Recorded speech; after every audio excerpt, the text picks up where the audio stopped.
iniciar con la clase de hoy.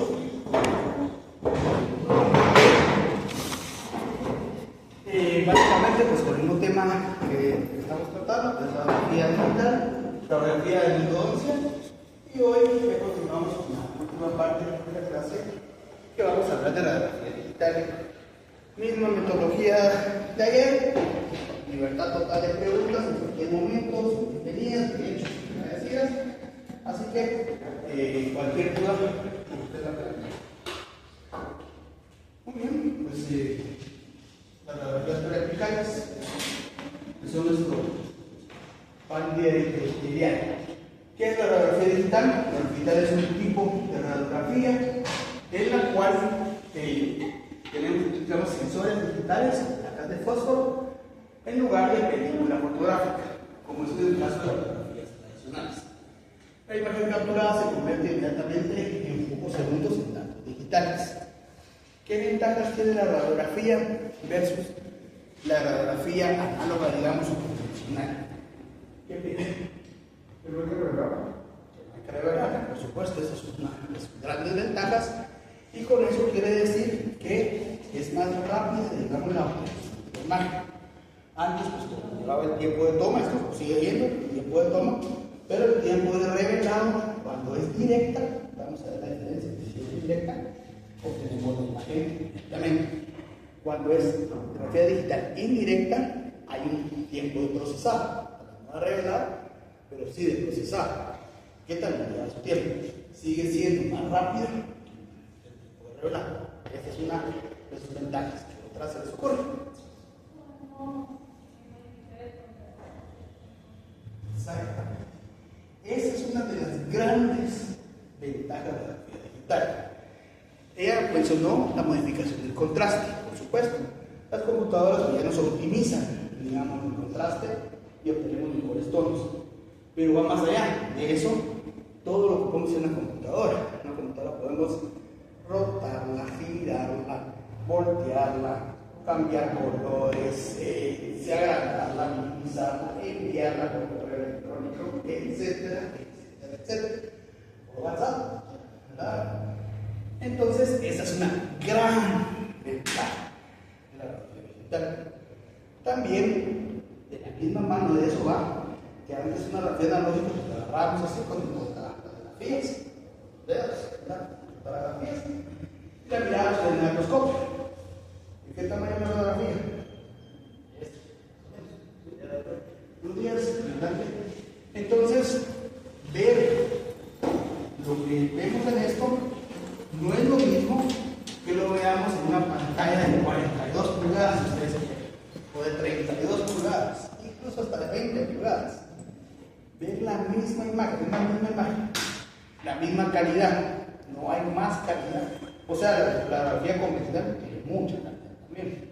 Entonces no es que sea más calidad, pero verla a este tamaño, a verla a este, ¿qué es más fácil? Verla a este tamaño, aunque sea lo mismo, lo estamos viendo grande. Entonces, eso va de la mano, digamos, de la digitalización de la cuestión, y esas son las principales ventajas. Hay otra. Alguien puede pensar que las radiografías digitales son más caras, ¿verdad? ¿Por qué? Porque hay un sensor, pues hoy por hoy, y gracias a los amigos chivitos que hemos platicado, hoy son algunos sensores que los conseguimos por 10,000 quetzales, 12,000 quetzales, menos. Antes, un sensor, el primer sensor, ¿no? Yo compré un que comprar 24,000, 25,000 quetzales. Y ahí había bajado un poquito. Cuando empezaron por 30,000. Entonces era una inversión importante. Claro, hoy hay más competencia, más marcas, bajan los precios, y entonces hoy podemos tener un sensor por 10 quetzales. Alguien podría pensar, bueno, mira, es carísimo, es más caro que lo que me cuesta una radiografía convencional. El kit de radiografías que traerá como 25 radiografías, les costará alrededor de unos 250 quetzales, ¿verdad? Y el paquete de líquidos de revelado, unos 75, 200, ¿sí? Pues alguien puede tener en la mente que es más caro que el digital, pero realmente la radiografía digital tiene otras cosas. Si analizamos desde el punto de vista, digamos, de cuarto revelado, pues cuarto revelado es una caja de revelado. Si analizamos las compras que vamos a hacer online, si analizamos la cantidad de actividades que tenemos, va a llegar un momento que la refieres costó 10,000 y ustedes estudian su sensor, usarlo que dura muchísimo. Yo realmente tengo sensores que me han durado, yo me animo a decir 10 años, 8 años, 10 años, hay que cambiarlo, ¿verdad? Pero pues, han durado bastante tiempo. En posgrado utilizamos sensores, utilizamos placas de fósforo. El uso que se ha colocado es duro, o sea, es endodoncia todo el día, todos los días. 6 estudiantes por año de maestría. Bueno, pluma.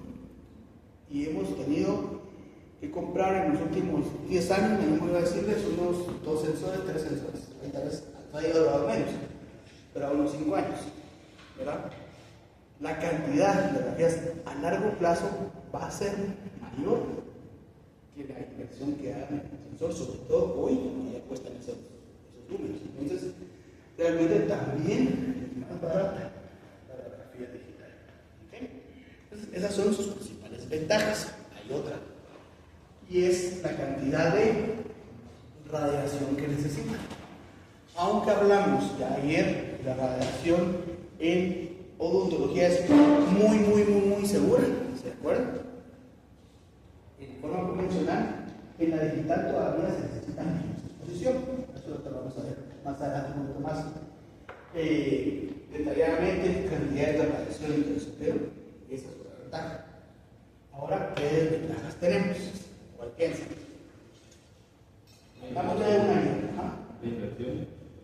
La inversión a corto plazo es desventaja. A mediano, diría yo, y a largo plazo, ya no es desventaja, porque te va a salir más barato que no va a necesitar. ¿Aparatos? En el tiempo. ¿Aparatos? Aparatos, o sea que es un montón de cosas, como para que tienen cables. Ahora hay wifi inalámbricos, pero sí, ya la mayoría tienen cables. Aparatos rayos X tenemos que tener, en ambos casos.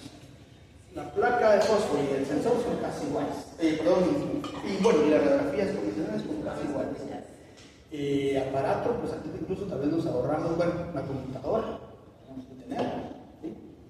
La computadora, el software, la computadora y la pantalla, lo estamos hablando, de verla en pantalla, pues estamos en la pantalla. En eso, pues tal vez sí, tenemos que tener también esas condiciones. Eso sí, definitivamente, esa es una desventaja. A usted se les cae una película y la pueden cambiar, aunque a la película no les pasa nada, ¿verdad? Se les cae la placa de fósforo, se tienen protegida, no se les va a rayar, no les pasa nada. Pero se les cae un sensor, ahí sí les puede pasar que se arruine. Entonces, si el sensor se arruina, ahí sí ya los 10,000 ya no son a largo plazo, sino son a corto plazo y ahí sí se arruina. Todos los sensores, si se caen, se arruinan. Y esta es una buena desventaja. Por la flexibilidad se toman más radiografías. Exactamente, ese fue lo que vimos ayer. Porque como es la transmitico a mi otra vez, la literatura nos demuestra que hay varios estudios que nos demuestran que estamos tomando el doble o incluso el triple de radiografías que antes de tomar. Entonces, esa es una desventaja, ¿verdad? Porque estamos tomando más radiografías nosotros por la facilidad de recursos. Ahí me puede ser, bueno, también estamos teniendo mejor capacidad de diagnóstico, porque si no lo veo bien, pues lo identifico y hasta me queda bien. Pero esa también es una aplicación de técnica. Y usar la técnica para el inicio. También. Etcétera. Pero ahí acabar con las ventajas y las desventajas. ¿Ok? De esta manera de introducción lo vamos a ir viendo un poco más detallado. Bueno, pues aquí tienen la radiografía digital en sus dos componentes. Placas de fósforo por radiografía digital indirecta, vamos a ver, y la radiografía digital directa, ¿verdad? O los sensores. Y entrando un poquito más en detalle, la radiografía digital directa son los sensores, ¿por qué se llama directa? Porque la imagen se obtiene directamente del sensor a la computadora. No necesita ningún proceso más que exponerla a la radiación.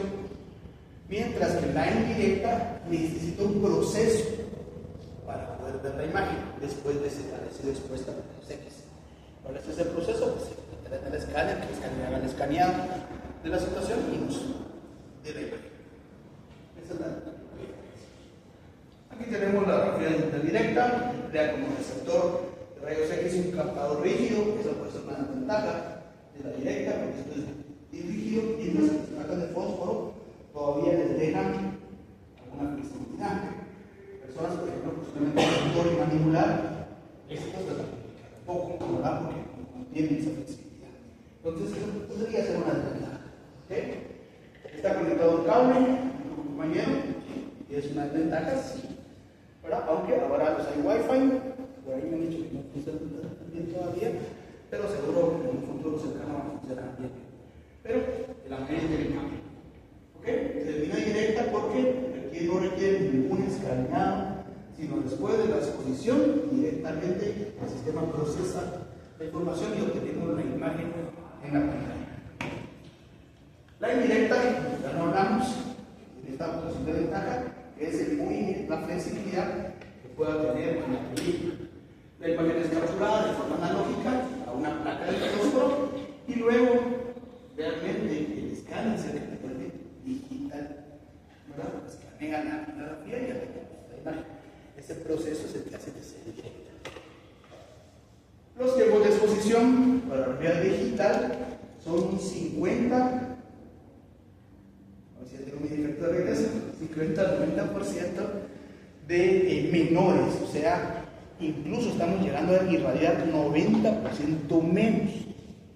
Pero, ojo, debemos de quedarnos ahí. Entonces, esa es una ventaja, 90% es un montón. Y no que alguien me diga, bueno, sigo tomando radiografías para llegar antes. No, se trata de eso, se trata de minimizar la radiación, pero sí, tenemos menos. Los tiempos de exposición es la principal razón por la que recibimos menos radiación, no porque no salga la misma cantidad, rayos X sacan la misma cantidad, simplemente el tiempo que se abre el diafragma para sacar rayos X es menor. Antes se necesitaban 12 impulsos, ahora lo tenemos en 3 impulsos. 3 impulsos son 0.05 segundos, ojo, no estamos haciendo 0.01, 0.05 segundos. Mientras que antes teníamos 0.2 segundos, o sea, no era ni un segundo, era 0.5 segundos, 0.2. Eso es la quinta parte de un segundo, antes. Ahora tenemos la no. ¿Cuál? La veintava parte de un segundo. Exactamente, la veintava parte de un segundo. Bien. Entonces, esa es la gran diferencia entre la quinta parte y la veintava parte de un segundo. Entonces es tiempo de exposición. Muy bien. Bueno, ahora veremos un poquito cómo funciona. Esta es una lámina de emulsión, ¿verdad? Donde el aparato rayos X viene la radiación y aquí está la emulsión. Vamos a ver un poco más de esto. Funcionan igual las sensores de fósforo. Esa es la tecnología similar. Apachamos nosotros nuestro botón de radiación y entonces aparecen los rayos X. ¿Ok? Y estos van a chocar a una pantalla. O sea, el sensor es todo esto. Igual la placa de fósforo. Todo esto comprimido. ¿Verdad? Entonces, lo primero que recibe esa placa de fósforo es una pantalla. Que lo que hace es recibir la radiación, pero la recibe así como que dice, como bien, ¿verdad? Y la ordena. Y entonces ya lo ordena. Lo que recibe esto ya se va en línea recta para acá. Lo que recibe esto ya se va en línea recta para acá. Lo que recibe esto se va en así. Al ordenarla ya lleva una línea directa. Y aparece el primer microcircuito que es de silicio y que está lleno de electrones. Entonces esta línea directa va directa a un box, a un píxel. Ese box o píxel está lleno de electrones y depende de la cantidad de radiación que llegue, así desprende la cantidad de electrones. Depende de la cantidad de electrones que se desprendan, va a llegar finalmente al píxel y este ya recibe, digamos, recibí 70 electrones, ok, el tono de gris para 70 electrones es este. Recibí 8, el tono de gris para 8 electrones es este. Recibí 25, pues el tono de gris para 25 electrones es este. Y así cada píxel va poniendo lo que recibió y así tenemos la imagen. Y bueno, después de los boxeos píxeles, ya la computadora ya va a poner. Eso es básicamente el funcionamiento y cómo funciona un sensor. Todo eso lo tenemos comprimido en un sensor. Todo eso lo tenemos comprimido en la pantalla. El escáner es lo mismo. Escanea el circuito de voxels o píxeles y le asigna un valor a cada dos. Bueno, otros datos que son importantes, platicamos un poquito, es que tenemos de 10 a 25 pares de línea por milímetro cuadrado. Los pares de línea por milímetro cuadrado en la mayoría de películas convencionales van de 12 a 20 pares de línea por milímetro. Eso es para calidad de imagen. El ojo humano detecta entre 8 y 10 pares de línea por milímetro cuadrado. Entonces, la radiografía más mala está por encima de nuestra capacidad de ojo. Entonces, por eso es que la radiografía convencional, no digital, ya era muy buena en calidad. No tiene mejor calidad la de ahora. Y aunque la tuviera, nosotros no tenemos la capacidad de verla. Entonces, vemos muy buena imagen, tanto en la radiografía convencional como en la radiografía digital. ¿Okay? Las dos tienen buena calidad de imagen. Más allá de las capacidades. Lo mismo un poquito que hablamos de los tonos, 256 tonos.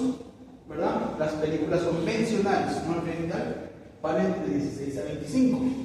El ojo humano tiene la capacidad de 32 tonos de gris.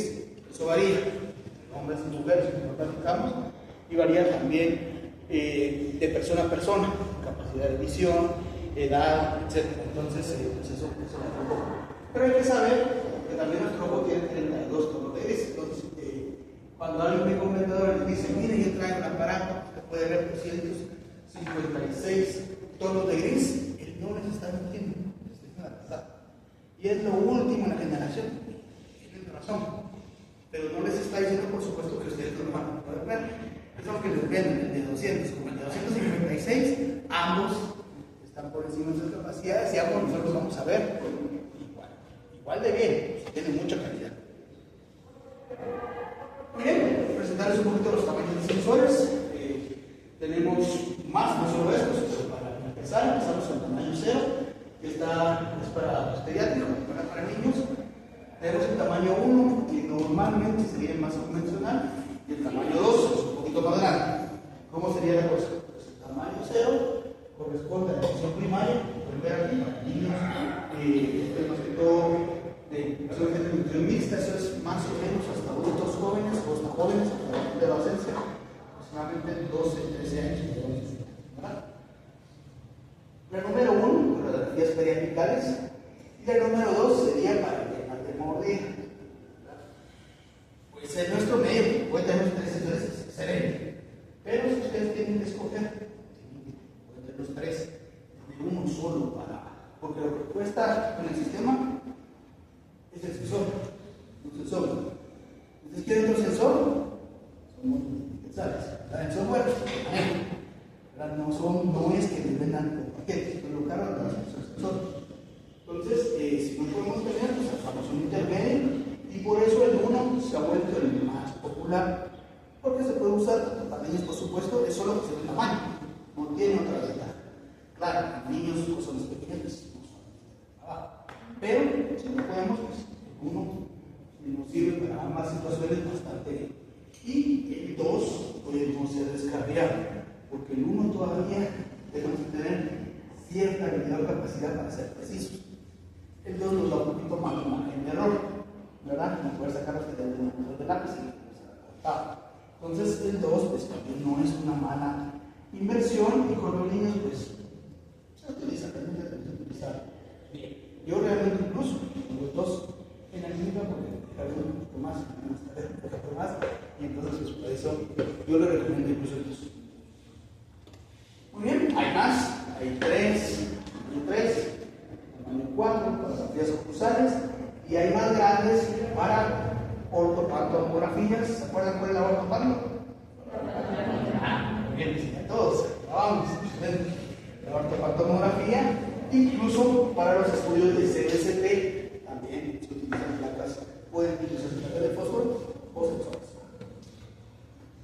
¿Okay? Esto es un poquito las ventajas de la radiografía digital, como dijo la compañera Daya. nos deja cambiar los contrastes. A veces aquí nos puede ser, eso ya es personal. Algunas personas pueden ver mejor aquí y otras personas pueden ver por acá, ¿verdad? Entonces uno puede cambiar incluso de tonos, digamos, lo blanco, lo vuelvo negro, lo negro, lo vuelvo blanco. Para algunas personas es más fácil ver acá, para algunas personas es más fácil ver acá.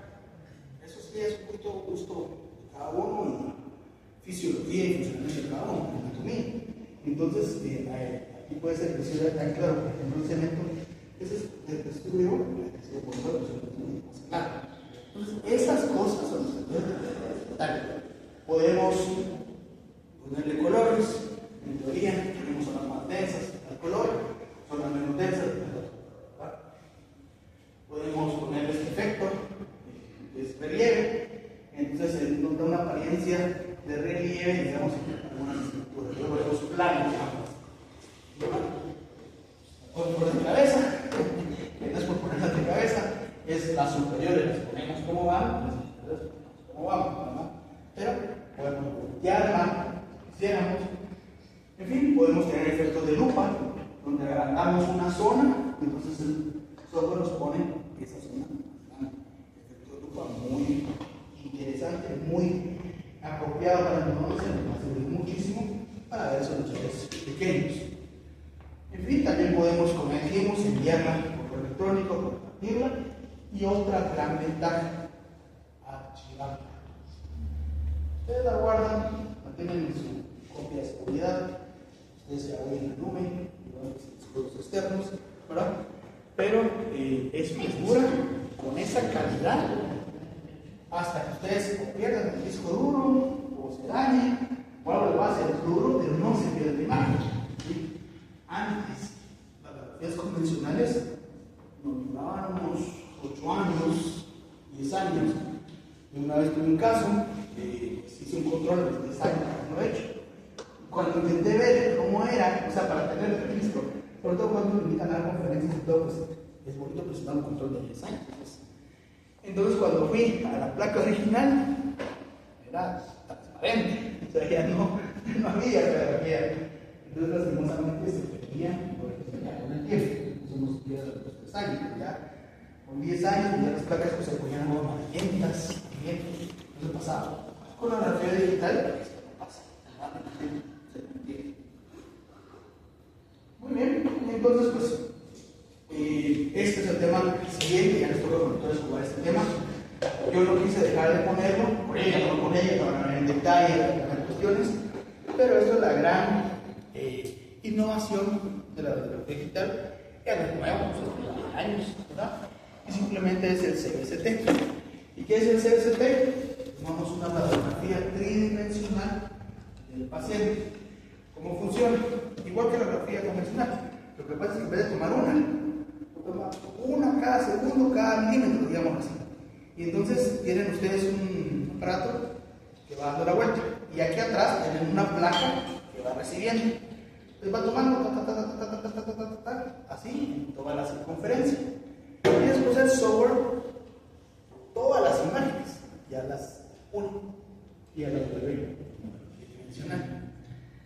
Ventajas, pues, aparte de poner de cabeza del paciente, podemos ver absolutamente todo. Podemos ver maxilares, podemos ver dientes, podemos hacer cortes dentro del diente, podemos ver muchísimas situaciones. Gran ventaja es que ahora, por ejemplo, si se acuerdan, un área periapical para verla en la radiografía periapical tenía que erosionar las corticales. Ahora con esto podemos ver el centro de la cortical. Y entonces áreas más pequeñas que antes pensábamos que no tenía área periapical, ahora vamos a notar que sí, ya tiene. Por lo tanto, el diagnóstico es mucho más certero, preciso.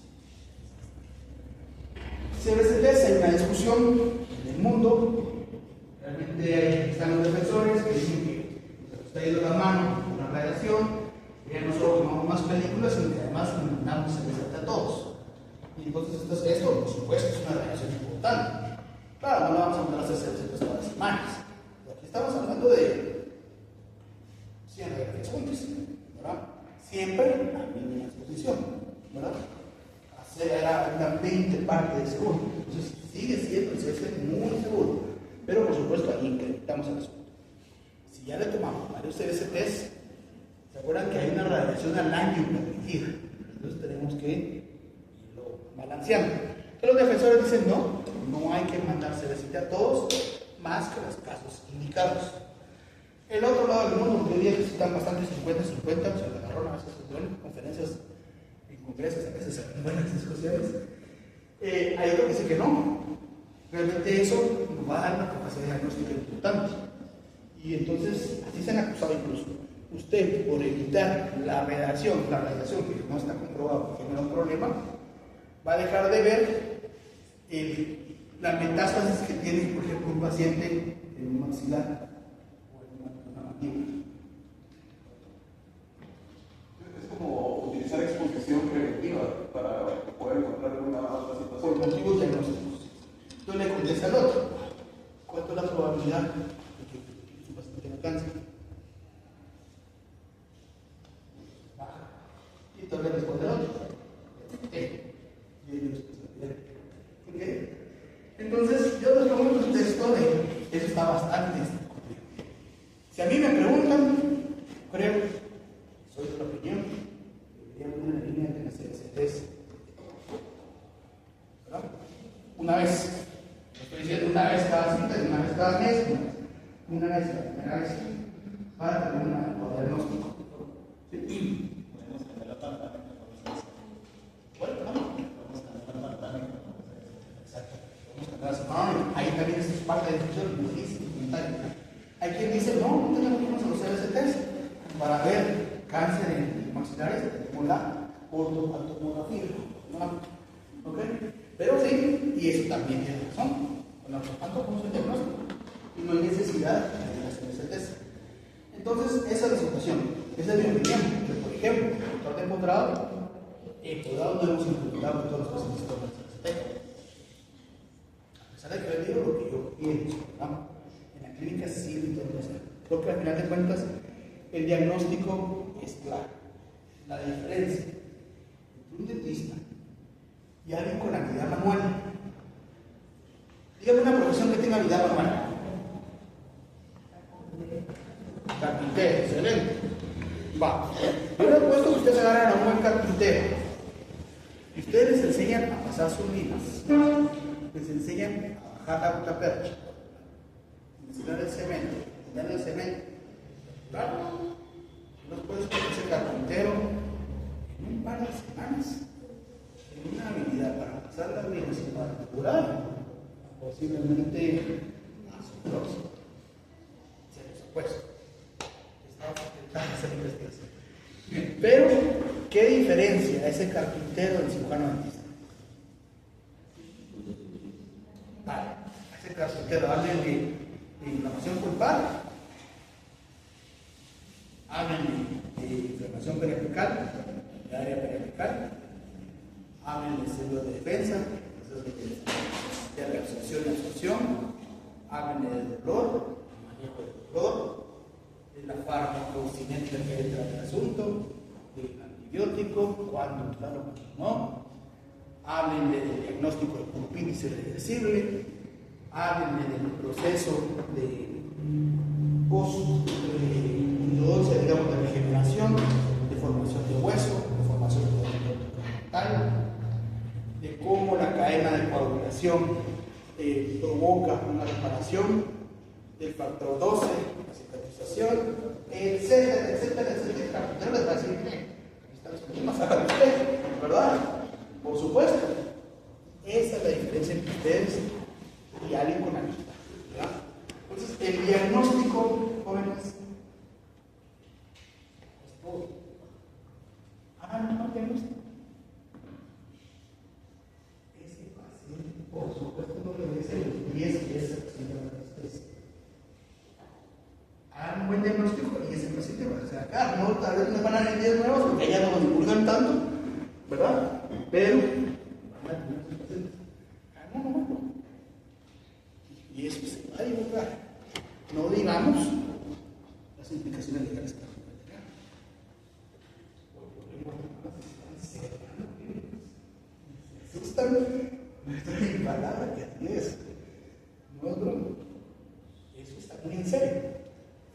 Ministerio de Salud Pública incluso está haciendo algo, como se hacía antes. Está llegando a las clínicas y dice, bueno, sí, usted dice aquí que es endodoncista. ¿En dónde está su título de endodoncista? Aquí está. ¿Dónde está su título de endodoncista? Mire que yo hice un entrenamiento, que no sé qué, no sé cuánto, no soy endodoncista, usted no puede poner ahí fuera. Ya han puesto la cinta, ya quedas como que es la escena del crimen. Hacías dentales, donde han cerrado las clínicas temporalmente mientras sale del asunto de la situación. Está pasando mucho con estos temas de estética, es que no es estética odontológica, porque todo esto de botox y todo esto, no se imaginan la cantidad de clínicas que están cerrando en Guatemala, porque están aplicando botox sin tener la formación. ¿Por qué se los puedo contar y puedo dar de verdad? No es para asustarnos, es porque a por lado nos están llegando todos los reconocimientos de títulos. Que alguien hizo un curso en Brasil, que hace un curso en Chile, que hace un curso en no sé dónde, que en México allá, pero como no lo tienen reconocido, no están legalmente establecidos en Guatemala. Entonces, todas esas personas, para evitar que estén en la clínica, porque se están cerrando, están llegando a hacer su proceso de conocimiento. Y por un lado, por supuesto, está reconociendo lo que se tiene que reconocer, y lo que no cumplen. Profesoras creen que con los mínimos de formación, a maestría, a doctorado, no nos están reconociendo. Entonces, así de serio está el tema. El tema legal, créanme que está así. Y va a ser así. No digamos, va, dejemos aquí me pegue y todo eso. Una demanda tribunal, ¿no? Entonces, de verdad, esfuercen de su formación para ser buenos en diagnosticar. Si son buenos en diagnosticar, van a ser buenos en trabajar. La práctica ser maestro también. En algún momento van a ser muy buenos. ¿Verdad? Van a ser excelentes. Pero si su experiencia tienen mucha práctica, tienen conocimiento, diagnóstico, van a hacer el diagnóstico. Sean muy buenos para hacer tratamiento, van a hacer el tratamiento equivocado. Entonces, la clave está en el diagnóstico. ¿Okay? El diagnóstico, por supuesto, no solo radiográfico, principalmente clínico. Nosotros tenemos que ser muy clínicos. Las radiografías nos enseñan todo. No tapan lo mejor, ¿verdad? O sea, hay cosas que no vemos en la radiografía, hablamos de la tridimensionalidad, con el CBS se tiene, pero una ciencia de Z también tiene sus limitaciones. Crean, es así, exacto, aquí tiene limitaciones. ¿Ok? Es muy bueno, definitivamente. Muy bien, bueno, entonces este tema de CBS es toda una clase más, es que van a conocer Escobar, ahí van a ver los diferentes cortes, axiales, frontales, laterales, etc. Y eso está interesante. Muy bien, vamos terminando. ¿Vale? Hemos pensado hasta 15 minutos. Y a mí me sirve realmente esto, no es una evaluación, aunque si bien les ofrezco un punto del examen al que gane en este POPIS, ¿verdad? Entonces el que gane pues me manda un mensajito con su nombre y cuando yo califique mi sección del examen le pongo un punto extra del examen a esa persona. ¿Ok? Para esto ustedes se van a menti.com y ponen ese código. Puede ser ahorita que les diga que todavía no está el código, un segundito.